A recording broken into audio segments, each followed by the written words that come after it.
Binili nga pala tayo ng accessory para ilagay natin yung cam natin sa helmet ng motor natin. Ito nga pala yung brand ng product niya. Buksan natin para makita natin yung laman niya. At ito nga pala yung nabili ko sa Amazon. Ilagay ko na lang yung presyo sa description natin sa baba. Yan, let's go. Buksan na natin. Isa-isahin na natin yung pyesa niya. Ito nga pala yung dito natin ilalagay yung cam natin. Ito naman yung lalagay natin sa helmet natin.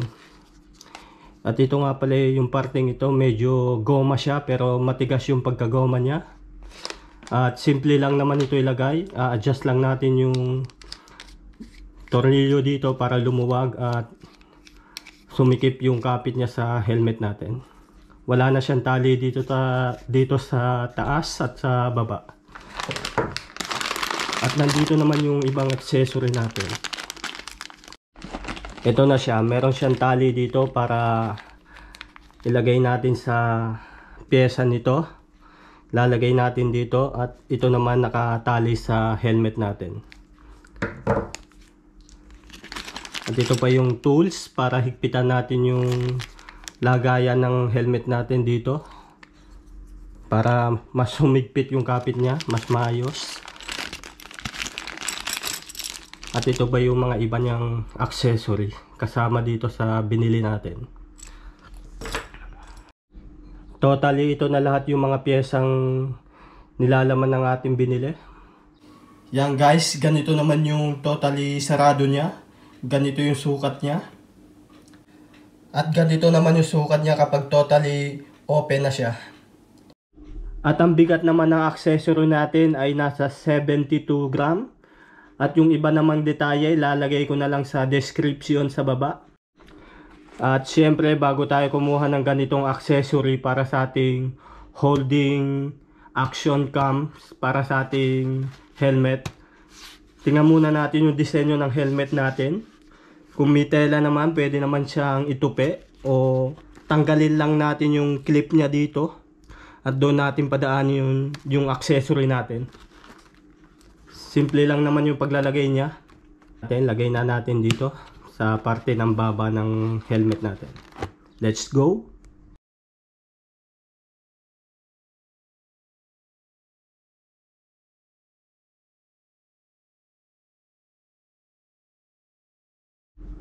Yan, nakalagay na yung ating pyesa dito sa holding cam natin sa helmet natin.